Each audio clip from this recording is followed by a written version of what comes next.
찬송가 425장 찬송하시면서 새벽 예배 하나님 앞에 드리시겠습니다.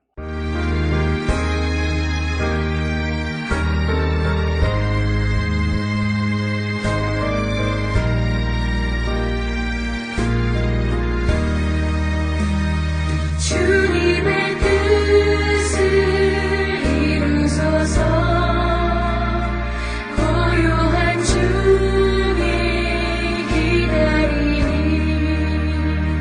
진흙과 같은 날 빚으소. 주님의 영상 만드소서. 주님의 뜻을 이루소서. 주님만 앞에 엎드리니 나의 맘속을 살피시사 눈보다 희게 하옵소서. 주님의 뜻을 이루소서. 병들어 몸이 피곤할 때 권능의 손을 내게 펴서 건강케 하여 주옵소서. 주님의 뜻을 이루소서. 온전히 나를 주장하사 주님과 함께 동행함을 반면히 알게 하옵소서.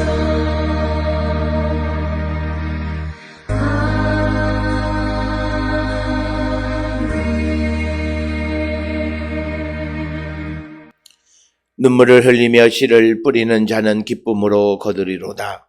울며 씨를 뿌리러 나가는 자는 반드시 기쁨으로 그 곡식단을 가지고 돌아오리로다. 아멘. 사랑과 내가 충만하신 아버지 하나님 은혜를 감사합니다. 오늘도 저희를 주의 전으로 인도하시고 하나님 앞에 주를 찬양하며 예배하는 자 되게 하시니 은혜를 감사합니다. 오늘의 이 예배 가운데에서 우리 모든 성도들이 살아계시는 주님을 만나고 성령의 충만한 가운데에 말씀의 참된 의미를 깨닫고 그 말씀대로 살아가기를 결단하는 귀하고 복된 시간 되게 하나님 인도하여 주시옵소서. 사람은 질그릇과 같이 나약한 존재이고 한계를 가진 존재임을 우리는 잘 압니다. 그렇지만 이 나약한 우리 안에 계시는 주님, 그것이 우리에게 가장 귀하고 또 우리에게 가장 소중한 것이기에 그 주님을 마음속에 담고 있는 우리가 세상에서 가장 소중하고 귀한 존재임을 잊지 않는 우리 모든 성도 되게 하나님 인도하여 주시옵소서. 아버지, 그리하여 우리가 이 땅을 살아갈 때마다 주님의 능력 안에서 세상을 이기는 자 되게 하여 주시올 뿐 아니라 우리가 하나님의 뜻을 이루기를 힘쓰며 주의 성령의 충만한 가운데 살아가기를 결단하는 우리 모든 성도 되게 하나님 인도하여 주시옵소서. 성령 충만함 가운데에서 아버지, 영으로 우리가 우리의 육신을 누르고 아버지, 우리가 이제 영이 살아남으로 말미암아 아버지, 우리가 이제는 죄 가운데 빠지는 자들이 되지 않도록 우리 모두를 인도하여 주시옵고 성령의 능력 안에서 세상을 이기는 거룩한 백성이 되게 우리를 이끌어 주시고 또 하나님의 뜻을 깨닫고 하나님의 뜻을 이루어가는 거룩한 백성이 되게 우리 모든 성도들을 인도하시고 복내려 주시옵소서. 이처럼 우리를 세상에 보내신 주님은 우리에게 귀한 사명을 허락하여 주셨사오니 우리가 맡은 바 사명을 소중히 여기며 그 사명을 이루기를 힘쓰며 그러기 위하여 성령의 충만함 성령의 능력을 구하며 살아가는 우리 모두가 되게 인도하여 주시옵소서. 따라서 우리는 어느 한순간에도 하나님 앞에 교만하게 자기의 능력과 자기의 생각과 자기의 믿음조차도 내세울 것이 없는 자들임을 분명히 고백하고 주님의 자비와 긍휼하심을 의지하며 살아가는 우리 모든 성도 되게 하나님 인도하여 주시옵소서. 특별히 우리가 살고 있는 이 땅은 아버지 코로나19로 전 세계가 혼란 가운데 빠져 있고 아직도 그 병세가 꺾이지 않고 또 해외에 거주하는 우리의 많은 동포들이 질병의 위험 속에 살고 있음을 압니다. 아버지, 우리 모든 성도들, 우리 모든 백성들에게 이 바이러스로부터 자유롭게 하여 주시고 이제는 이 땅에서 이 주님의 뜻이 이루어졌으면 바이러스를 몰아내 주시옵고 이 코로나19를 통하여 우리가 좀 더 겸손함을 배우고 하나님께 모든 것들을 맡기며 살아가는 우리 모든 성도 되게 하나님 인도하시고 복내려 주시옵소서. 아버지, 우리는 연약합니다. 아버지, 우리는 부족합니다. 아버지, 도와주시옵고 이 땅에 참된 주님의 평화를 허락하여 주시고 아버지, 우리가 이 어려운 때에 주님의 능력으로 모든 이들을 돕고 세우고 함께 주를 향하여 나가기를 결단하는 거룩한 백성들이 되게 하나님 인도하시고 복내려 주시옵소서.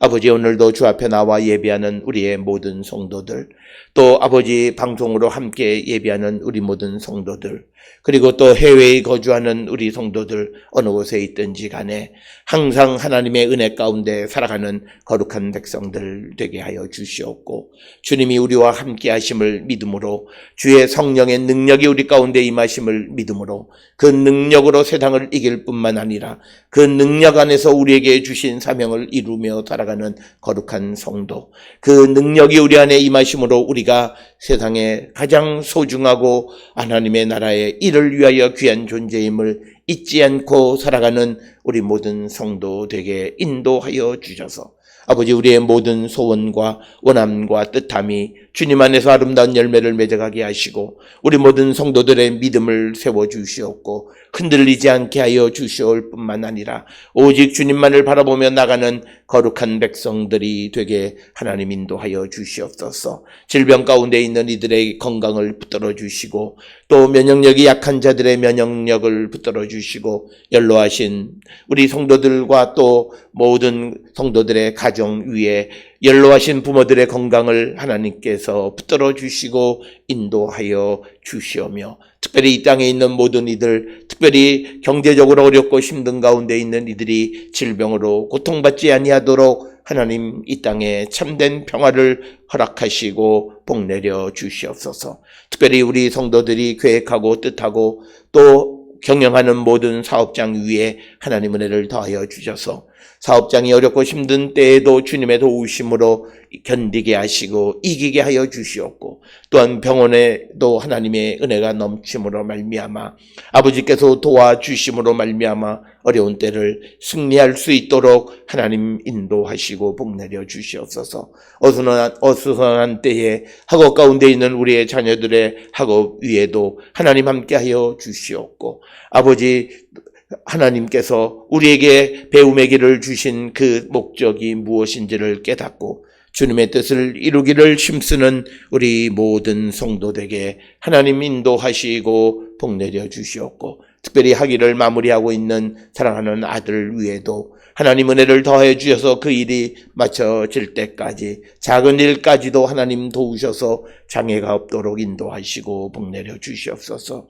해외에 거주하는 우리 모든 성도들에게도 자비와 긍휼을 베풀어 주시고 하나님의 크신 은총으로 함께하여 주시고 그곳에 그들이 존재하는 존재의 의미를 주님 안에서 발견하며 나가는 거룩한 백성들 되게 하나님 인도하시고 복내려 주시옵소서.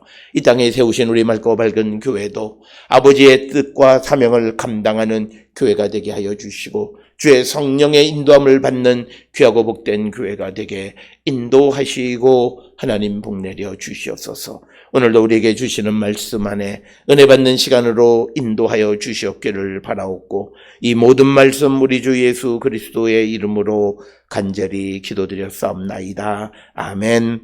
하늘에 계신 우리 아버지여, 이름이 거룩히 여김을 받으시오며 나라가 임하시오며 뜻이 하늘에서 이루어진 것 같이 땅에서도 이루어지이다.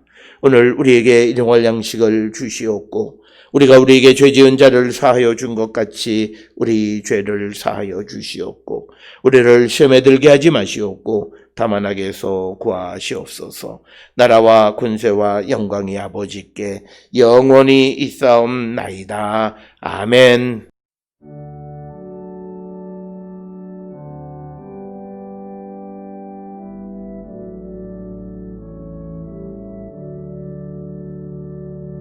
우리 기도를 들어주시고 주님의 평화를 내려주소서.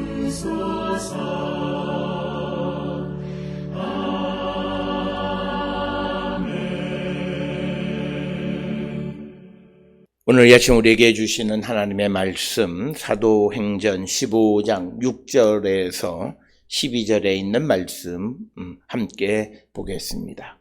사도행전 15장 6절에서 12절까지의 말씀이 되겠습니다. 한 목소리로 합독하시겠습니다. 사도와 장로들이 이 일을 의논하러 모여 많은 변론이 있은 후에 베드로가 일어나 말하되 형제들아 너희도 알거니와 하나님이 이방인들로 내 입에서 복음의 말씀을 들어 믿게 하시려고 오래전부터 너희 가운데 나를 택하시고 또 마음을 아시는 하나님이 우리에게와 같이 그들에게도 성령을 주어 증언하시고 믿음으로 그들의 마음을 깨끗이 하사 그들이나 우리나 차별하지 아니하셨느니라. 그런데 지금 너희가 어찌하여 하나님을 시험하여 우리 조상과 우리도 능히 매지 못하던 멍에를 제자들의 목에 두렸느냐. 그러나 우리는 그들이 우리와 동일하게 주 예수의 은혜로 구원받는 줄을 믿노라 하니라. 아멘. 오늘 우리가 함께 읽은 사도행전 15장 6절로부터 11절까지에 있는 말씀은 이제 그 사도와 장로들이 예루살렘에서 유대인들과 같이 이제 이방 그리스도인들에게도 그 할례를 행하게 하고 그리고 모세의 율법을 지키게 하는 것이 옳으냐 그르냐에 대한 논쟁이 벌어지게 되자 그것에 대한 어떤 의견의 어떤 일치, 어떤 그 의견을 모으기 위해서 이제 사도와 장로들이 모여서 그것에 대해서 서로 논쟁하는 것이 6절로부터 11절까지고 특별히 오늘 우리가 읽은 6절로부터 11절까지는 베드로가 일어나서 사람들에게 자기의 입장을 전하는 내용이 되겠습니다. 오늘 주시는 이 본문의 말씀에서 키워드는 이 이방인과 유대인 사이에 차별이 없다라고 하는 것입니다. 그래서 11절에 나와 있는 말씀처럼 우리와 동일하게 주 예수의 은혜로 구원받는 줄을 믿노라라고 하는 이 베드로의 고백이 초기 기독교의 믿음의 핵심이었고 땅끝까지 복음을 전하기 위해서 이제 이방인과 유대인 사이에는 일체의 차이가 없고 모두가 다 하나님의 은혜로 그들이 구원을 받았다라고 하는 것을 강조하는 것이 베드로의 그 연설 혹은 베드로가 주장하는 말의 핵심이 되겠습니다. 이 주장은 나중에 야고보의 보충 설명과 그래서 이제 이것이 채택되어졌는데 따라서 이것은 복음 안에서 우리는 인종이나 일체의 차별이 있어서는 안 된다라고 하는 겁니다.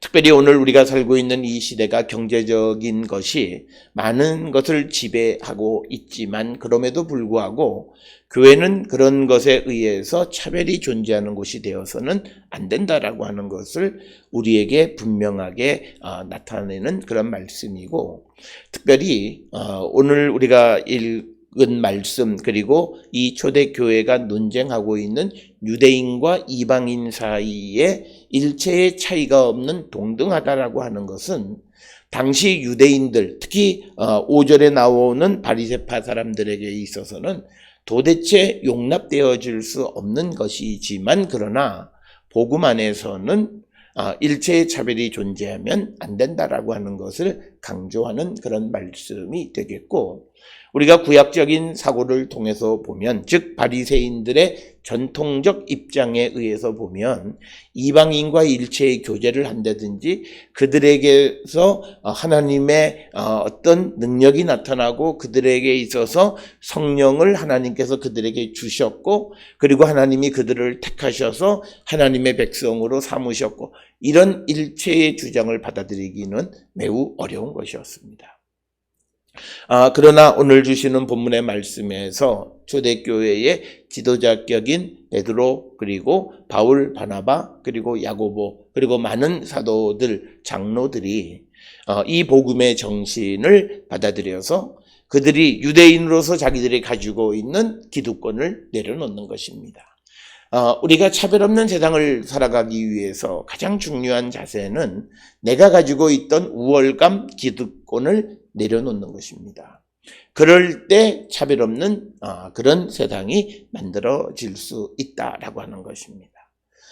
그래서 오늘 우리가 주시는 말씀을 통해서 복음의 핵심적 정신이 무엇이냐를 우리는 분명히 구별하고 살아가는 자들이 되어야 한다라고 하는 것이고, 특별히 오늘 우리가 살고 있는 이 시대의 차별금지법이라고 하는 것에 대해서 가장 강력하게 반대하는 것이 아이러니컬하게도 교회가 되어졌다라고 하는 것은, 물론 거기 안에 있는 지엽적인 그런 문제들이 있기는 하지만, 그러나 성경의 근본적인 생각은 그 어떤 일체의 차별을 우리가 해서는 안 된다라고 하는 것이 성경과 특히 예수 그리스도의 복음의 정신이다라고 하는 것을 우리는 꼭 기억을 하셔야 되겠고, 이런 관점 안에서 우리가 모든 일들을 행하는 자들이 되어야 한다라고 하는 겁니다. 특별히 이처럼 베드로가 유대인이나 이방인 사이에 일체의 차별이 없다라고 하는 것을 주장하게 되는 가장 중요한 것은, 특별히 오늘 7절로부터 시작해서 11절까지 베드로의 설득, 어떤 연설, 이건데, 여기에서 강조하고 있는 것이 무엇인가를 우리가 한번 봐야 되는데, 여기에서 베드로가 이방인들에게 복음을 전하는 것의 모든 것의 주체가 자기가 아니라 하나님이시다라는 거예요. 그래서 오늘 주시는 본문의 말씀에 보면 7절에서 하나님이 이방인들로 내 입에서 복음의 말씀을 들어 믿게 하시려고 나를 택하셨다는 거죠. 그래서 베드로가 이 하나님의 택함을 받아서 이방인들에게 복음, 여기서 말하는 것은 구체적으로 사도행전 10장 11장에 나오는 고넬료의 사건을 얘기하는 거예요. 그것은 이방인들로 하여금 내 입에서 나오는 복음의 말씀을 듣고 믿게 하려고 하나님이 나를 택하신 것이다. 따라서 이방인들에게 복음을 전해야 되겠다라고 하는 생각이 베드로나 초대교회의 바울이나 바나바나 어떤 몇몇 사도들이 중심 세력이 어떤 정책으로 정해서 이끌어가는 것이 아니라 하나님께서 주신 것이다라고 하는 거예요. 그래서 이것은 우리가 잘 아는 것처럼 사도행전 1장 8절에서 성령이 너희에게 임하시면 유대와 사마리아 땅끝까지, 즉 땅끝 이방인들에게 복음을 전하는 사명을 예수님으로부터 직접 받았기 때문에 그 사명을 이루기 위해서 이제 하나님께서 나를 택하셨다라고 하는 것이 7절에 있는 말씀이 되겠고, 8절에서 마음을 아시는 하나님이 우리에게와 같이 그들에게도, 이방인들에게도 성령을 주어 증언하셨다. 그러니까 뭐냐면 이방인들에게 하나님에 대해서, 그리스도에 대해서 증언하신 것은 하나님이 하신 것입니다. 성령을 주어서 증언하셨다. 그래서 하나님께서 이방인들에게도 성령을 주셨다. 그래서 성령은 우리에게 믿음을 주시는 겁니다. 그래서 이방인들에게 성령을 주신 이유는 그들에게 예수 그리스도의 십자가와 죽음과 부활에 대한 증언을 그들이 믿게 하기 위해서, 그들에게 증언하게 하기 위해서 성령을 그들에게 주셨고, 그 다음에 9절에 믿음으로 그들의 마음을 깨끗이 하사 그들이나 우리나 차별하지 아니하셨다. 즉 차별하지 아니하신 것은 하나님이시다. 즉 그들의 마음을 깨끗하게 하셨다라고 하는 이 9절의 말씀은 바로 고넬 요 사건 전에 베드로가 요바에서 경험한 환상입니다. 하나님이 깨끗하게 하신 것을 사람이 정하지 않다고 말하면 안 된다라고 하는 거죠. 유대인의 율법으로는 이스라엘 백성과 유대인과 이방인 사이에 차별이 있고, 그래서 유대인들은 깨끗한 백성, 이방인은 더러운 백성이라고 하는 그런 구별이 있어서 서로 상종하지 않는 그런 문화 속에 살아왔던 사람들에게 이제 하나님께서 너희들이 더럽다고 하는 그 이방인들을 깨끗하게 하셨다. 마음을 깨끗하게 해주신 분이 하나님이시다라고 하는 거예요. 그 하나님이 깨끗하게 하신 것을 사람이 차별하는 것은 마땅하지 않다라고 하는 것. 그래서 하나님이 이방인들을 차별하지 않으신 것은 그들의 마음을 깨끗이 하셔서 그들과 유대인들 사이에 차별을 두지 않으셨다라고 하는 겁니다. 그래서 오늘 주시는 7절, 8절, 9절에서 이방인을 하나님의 백성으로, 하나님의 구원으로 받아들이는 것은 하나님이 하신 것이다라고 하는 겁니다. 그래서 바울이 이 베드로가 강조하는 것은 뭐냐면 이방인에 대한 선교는 하나님의 선교였다라고 하는 거예요.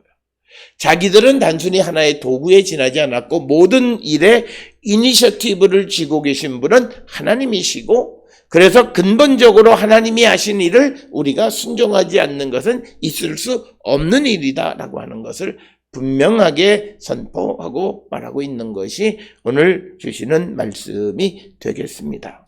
따라서 오늘 우리가 세상을 살아가면서 우리는 하나님께서 행하시는 일, 그 일에 대해서 우리가 평가하는 것은 잘못된 것이고, 오늘 기독교적인 사고에 있어서 모든 것, 그 모든 것의 운영은 하나님의 주관하에 있다라고 하는 거죠. 때로는 우리에게 어려운 고난과 환난을 통해서 우리를 훈련시키고 우리에게 믿음을 위해서 우리에게 그것을 고난을 주시는 분도 하나님이신 거예요. 그래서 우리에게 어떤 일들이 벌어진다 할지라도 우리가 두려워하지 않고 긍정적 생각을 가지고 살아가는 것은 모든 것을 하나님이 허락하셨고, 그런 일들을 통해서 우리가 어떤 훈련을 하거나 우리의 믿음을 위해서 우리가 더 가져가야 될 부분이 있기 때문에 하나님이 허락하신 것이다라고 하는 거예요. 그래서 우리에게 나쁜 일들이 일어나는 것은 마치 악한 무리들이 하는 것이라고 말하는 것은 표면적으로는 그렇지만 그러나 그 이면에 계시는 하나님의 역사를 볼 줄 모르기 때문이다라고 하는 겁니다. 그래서 우리는 우리에게 어떤 일들이 있을지라도 두려워할 것 없고, 하나님의 교회는 사람이 지키는 것이 아니라, 내 믿음이 지키는 것이 아니라 주의 성령께서 교회의 머리가 되시는 그리스도께서 지켜주시는 것이고, 우리에게 어떤 것들이 벌어지고 우리가 용납할 수 없는 그런 일들이 우리 앞에 벌어진다고 해서 그것이 우리에게 해를 끼치는 것은 아니고, 그리고 그것을 허락하신 하나님의 뜻에 잘못된 것은 아니다라고 하는 생각을 우리는 분명히 가져야 합니다. 오늘 우리가 살고 있는 이 시대의 믿음 없는 사람들의 모습은 내 판단과 내 가치관으로 말미암아서 하나님이 하시고자 하는 일을 보지 못하는 자들입니다. 그런 자가 우리가 되면은 안 되는 거예요. 우리가 구약 성경에서 숨겨져 있는 사람이 하나 있습니다. 요시야 왕입니다. 우리가 열왕기서의 말씀에 의해서 요시야 왕을 읽으면 그는 종교 개혁을 했던 아주 위대한 왕이지만, 역대기서에 나타나 있는 역대기하 35장 6장에 나와 있는 요시야 왕은 바로 느고의 입을 통해서 나오는 하나님의 말씀을 듣지 않아서 죽은 자가 되는 거예요. 오늘 우리가 살고 있는 이 시대에 우리의 믿음이 정말 우리가 영적으로 깨어있다라고 하는 것은 어떤 채널을 통해서 우리에게 주시든 그 하나님의 말씀을 들을 줄 아는 귀가 열려서 우리가 하나님의 뜻을 따라 살아가기를 결단하는 자들이 되어야 한다라고 하는 겁니다. 그래서 우리는 우리에게 주어지는 어떤 현실과 어떤 제도가 있다 할지라도 결코 그것이 하나님의 교회를 어떻게 할 수 없다라고 하는 그런 당당함을 가지고 우리가 모든 문제에 대해서 포용적이고 포괄적인 그러면서도 우리의 아이덴티티를 정체성을 지켜나가는 거예요. 기독교의 정체성이라고 하는 것은 뭐냐면 하나님 이외에 다른 방법을 사용하지 않는 거예요. 그게 우리가 기독교인의 정체성이에요. 하나님의 도우심 이외에 다른 어떤 방법을 사용하지 않는 거예요. 그래서 때로는 우리가 고난도 당하고 때로는 우리가 환난도 당하고 이런 삶을 살아가면서도 오직 하나님만을 의지하며 살아가는 그 모습이 결국은 믿지 않는 자들에게 본이 되어질 수 있는 거예요. 우리가 행위로서 선한 일을 많이 한다고 해서가 아니라 오히려 그렇게 선한 일을 행하면서 우리가 욕을 먹는 것은 진실이 전달되지 않는 거예요. 진실이라고 하는 것은요, 우리에게 고난이 와도 내 기득권을 내려놓고 또 내가 주장했던 그 어떤 가치관을 내려놓고 정말 하나님께서 이 일을 통해서 무엇을 하시고자 하는가라고 하는 것들을 우리가 볼 줄 알아야 된다라고 하는 겁니다. 따라서 오늘 주시는 본문의 말씀으로 다시 돌아가면 복음 안에는 이방인이나 유대인이나 차별이 없다라고 하는 것은 오늘 우리가 살고 있는 이 시대에 어떠한 차별도 복음 안에서 교회에서 존재해서는 안 된다라고 하는 것을 우리에게 가르쳐 주시는 매우 소중한 것이고 특별히 2020년대를 살아가는 우리에게 주시는 말씀의 핵심 중 핵심이라고 하는 겁니다. 그래서 우리가 할 수 있는 것은 차별금지라고 하는 것은 꼭 필요한 복음의 정신이다. 그렇지만 우리가 우려하는 것은 이것인데 한번 해보는 거예요. 아무리 세상에 악한 일들이 벌어진다고 해서 하나님이 손 놓고 계시지 않으세요. 여러분이 그걸 믿으시고 하나님의 능력을 믿으시면 뭘 두려워하세요? 그래서 우리가 하나님의 교회의 거룩함을 내가 지킨다라고 하는 그 믿음은 교만한 믿음이라고 하는 거예요. 우리에게 주어진 현실 속에서 우리가 묵묵히 주어진 것을 우리가 바라보면서 복음의 정신, 예수님의 정신이 무엇인가를 분명히 기억하면서 우리가 정말 그 주님의 뜻을 이루어 가려고 애쓰는 것이다. 그래서 오늘 우리가 읽은 7절로부터 9절에 나와 있는 이 베드로의 설교는 복음 안에 살아가던 사람들이 이제 자기들이 전통적으로 수백 년 동안 지켜오던 전통과 다른 가치관을 받아들이는 거예요. 그래서 어찌 보면 바리새파 사람들이나 또는 그 사도행전 15장 1절에 나오는 유대로부터 온 어떤 사람들의 입장이 한편으로 이해는 돼요. 그렇지만 복음 안에서 그것이 용납되어질 수 없다라고 하는 거예요. 그들에게서 그것이 얼마나 큰 고통이었겠어요. 자기들이 전통으로 지켜오고 생명으로 여겨왔던 그 가치관을 내려놔야 되고 그 기득권을 내려놔야 되고 이제 하나님은 우리에게만 역사하시는 줄 알았더니 성령을 이방인들에게도 주셨을 뿐만 아니라 특별히 또 이방인들에게도 하나님께서 그 기적과 이사를 베푸셨다라고 하는 겁니다. 특별히 12절에 보면 이방인 중에서 행하신 표적과 기사에 관하여 말하는 것을 들었다라고 하는 것. 그러니까 바울과 바나바가 루스드라에서 이적을 행해서 한 번도 걸어보지 못한 사람을 걷게 하는 능력이 나타난 거예요. 하나님의 능력과 하나님의 기적이 나타났다라고 하는 것은 그를 하나님이 자기 백성으로 받으셨다라고 하는 뜻이에요. 단순히 바울이 이적을 행했다라고 하는 그런 의미가 아니라 하나님께서 그들을 이방인을 하나님의 백성으로 받으셨기 때문에 그들에게 이적도 베풀어 주시고 더 나아가서 그들에게 성령을 주셔서 믿음을 갖게 하셨다라고 하는 거예요. 그래서 바울이 강조하는 것은, 베드로가 강조하는 것은 이 모든 일의 어떤 주도권은 하나님에 의해서 되어진 것이다 라고 하는 것을 분명하게 말씀하고 있는 것이 되겠습니다.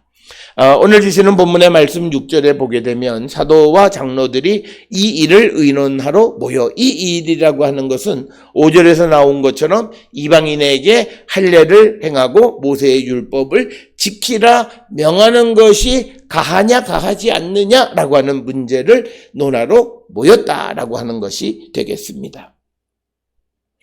그런데 이 지금 오늘 우리가 보는 6절에서의 모임은 아마도 사도와 장로 몇몇 사람들이 모여있는 작은 그룹의 모임이었을 거예요.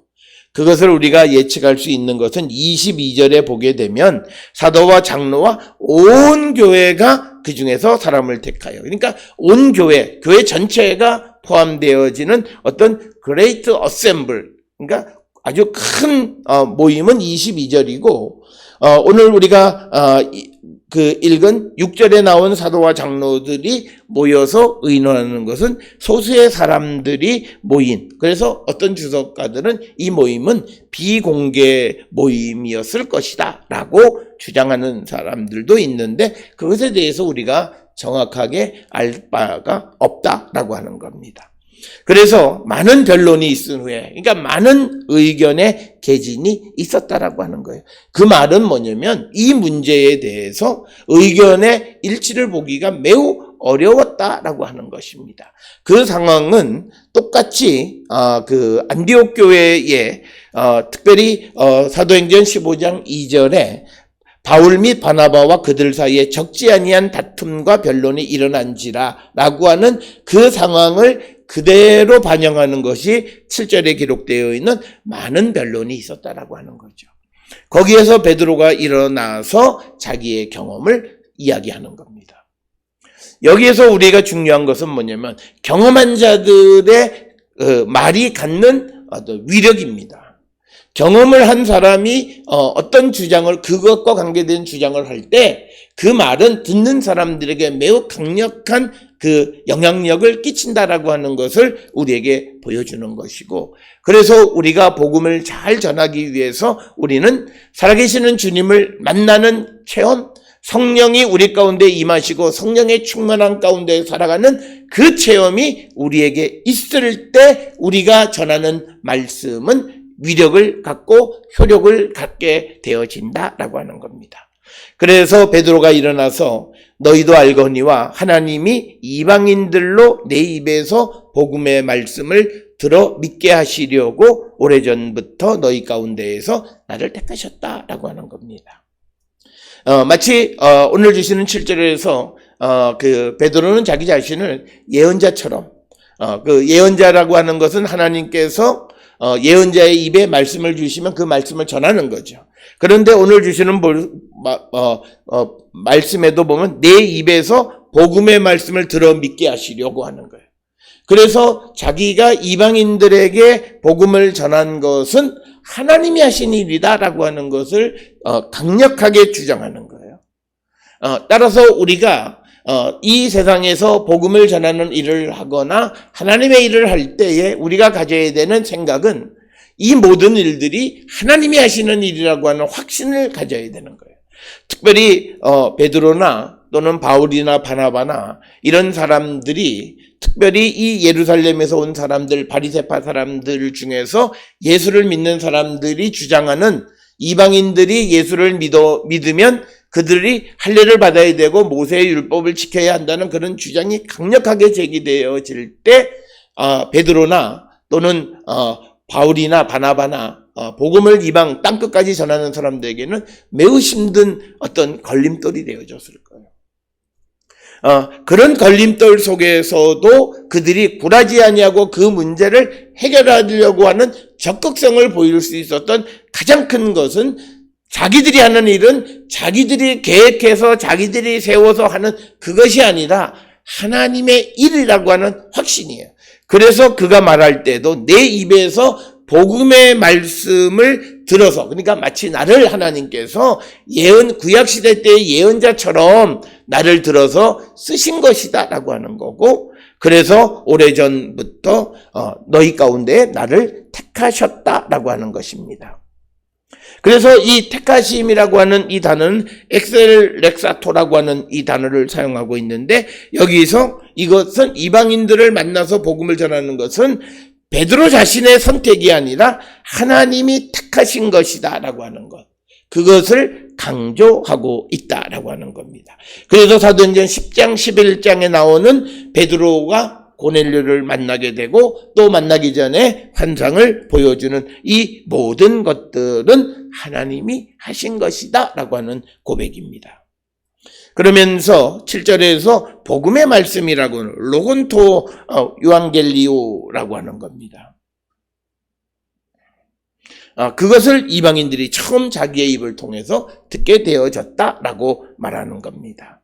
그러면서 8절에서 또 마음을 아시는 하나님이 우리에게와 같이 그들에게도 성령을 주어 증언하시고 라고 하는 거죠.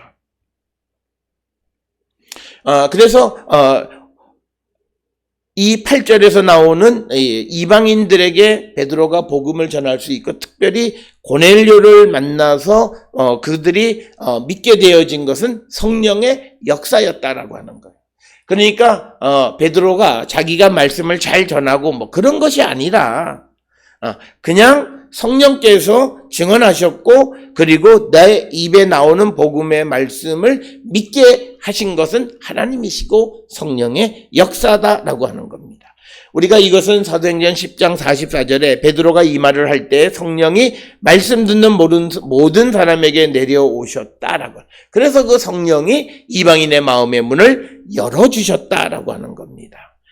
사도행전 11장 17절에서는 하나님이 우리가 주 예수 그리스도를 믿을 때에 주신 것과 같은 선물을 그들에게도 주셨다고 이제 베드로가 예루살렘에 와서 고넬료를 만난 사건을 보고할 때 그렇게 말하면서 내가 누구이기에 하나님을 능히 막을 수 있겠느냐. 그러니까 오늘 하시는 이 7절, 8절, 9절에서 베드로가 연설을 할 때 베드로가 어떤 마음으로 하냐면 하나님이 하신 일을 우리가 과연 누구이기에 그것을 막을 수 있겠느냐. 그런 마음이 그대로 반영되어진 것이 10절에 지금 너희가 어찌하여 하나님을 시험하여 우리 조상과 우리도 능히 매지 못하던 멍에를 제자들의 목에 두려느냐. 하나님을 시험하느냐라고 하는 것. 유대인들이 제일 무서워하는 말 가운데 하나는 하나님을 시험하느냐라고 하는 말입니다. 특별히 이 말은 우리가 이스라엘 백성들이 출애굽을 하는 과정 속에서 그들이 10차례 이상 하나님의 말씀을 청종하지 않았다라고 하는 거고 하나님을 시험했다라고 하는 거죠. 출애굽기 17장 2절이나 민수기 14장 22절 등 여러 군데에서 그래서 10차례 이상 하나님을 시험했다. 그래서 오늘 주시는 본문의 말씀에서 10절에서 너희가 어찌하여 하나님을 시험하느냐는 것은 매우 강력한 베드로의 경고의 말씀이고 이런 말씀의 근간이 되는 것은 사도행전 11장 17절에 베드로가 고넬료를 만난 다음에 그 만난 행위를 비난하는 유대인들에게 대해서 하나님을 어떻게 막을 수 있겠느냐. 그래서 고넬료를 만난 모든 것은 하나님이 하신 일이다라고 하는 거예요. 그래서 그 일을 행하는 자들에게 어떤 비난을 할 수 없다라고. 그래서 베드로는 그리고 초대교회는 이 이방 선교는 하나님의 주도적으로 하는 하나님의 선교였다라고 하는 그런 생각을 강력하게 피력하고 있다라고 하는 겁니다. 그래서 마음을 아시는 하나님은 고넬료의 마음을 아시는 하나님께서 성령을 주셔서 이제 그에게 증언해서 그가 믿게 되어졌다. 그래서 10절에 9절에 보면 믿음으로 그들의 마음을 깨끗이 하사 그들이나 우리나 차별하지 않으셨다. 굉장히 중요한 거예요. 유대인이나 이방인이나 차별이 없다라고 하는 겁니다. 고넬료는 이탈리아에서 온 사람이잖아요. 로마의 백부장인데 그 사람이나 유대인이나 차별이 없다. 이 말은 앞에서 우리가 보았던 바리새파들은 아주 기절초풍할 이야기잖아요. 자기들은 선민의식을 가지고 강력하게 선민의식을 주장하고 살았는데 그것이 아니라 이방인과 유대인 사이에 아무런 차별이 없다라고 하는 것. 하나님이 차별하지 않으셨다. 그런데 믿음으로 그들의 마음을 깨끗하게 하셨다라고 하는 거예요. 여기서 말하는 믿음은 예수 그리스도에 대한 믿음, 그 믿음 안에 있는 사람들의 마음을 하나님이 깨끗하게 해 주셨다라고 하는 겁니다.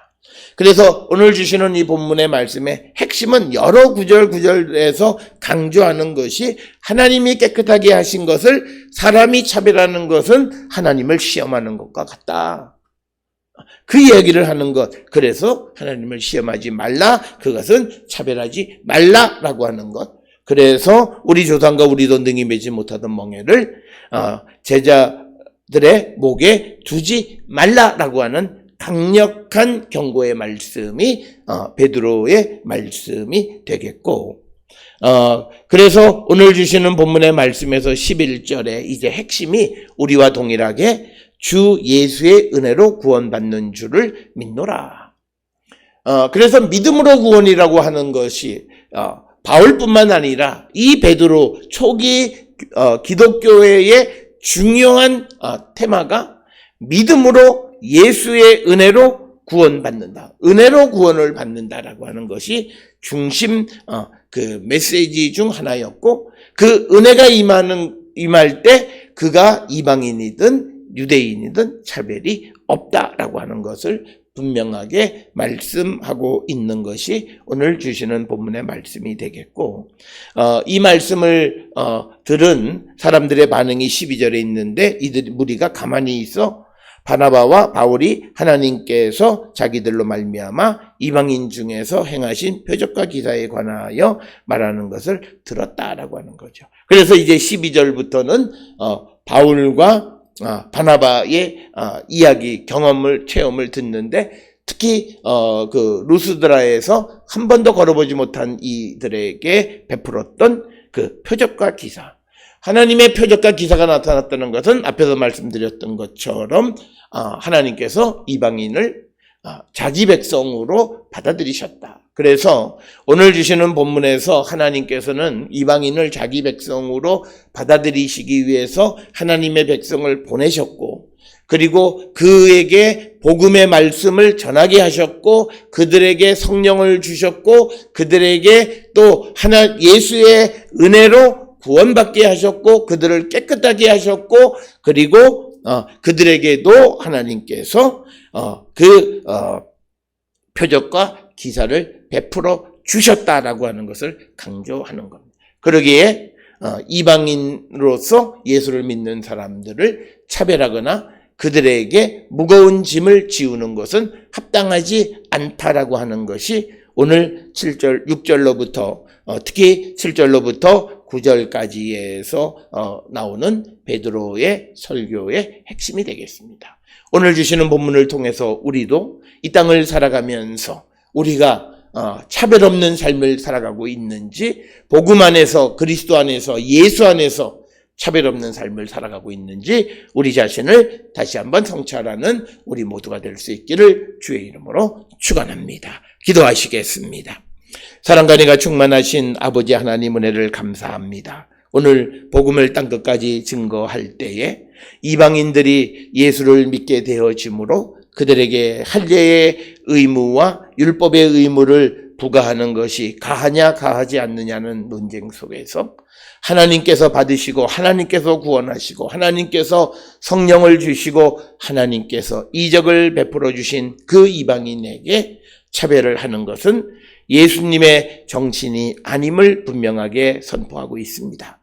주님, 우리가 이 말씀을 마음에 새겨서 우리가 살아가는 이 땅에 차별 없는 세상을 만들기를 힘쓰는 저희들 되게 하시고, 우리의 삶에 역사하시는 하나님의 능력을 믿음으로 두려움 없이 모든 이들을 공평하게 대하며 살아가는 우리 모두가 되게 인도하여 주시옵소서.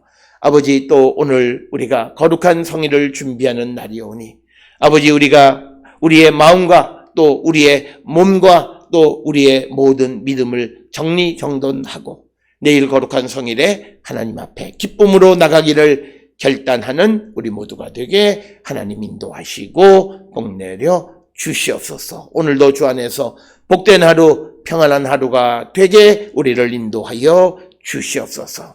이제는 우리 주 예수 그리스도의 은혜와 하나님 아버지의 무한하신 사랑과 성령의 위로 역사 교통하심이 복음 안에서 그리스도 안에서 차별 없는 삶을 살기로 결단하며 세상을 향해 나가는 우리 모든 성도들 머리 위에 지금으로부터 영원토록 함께 할지어다. 아멘. 주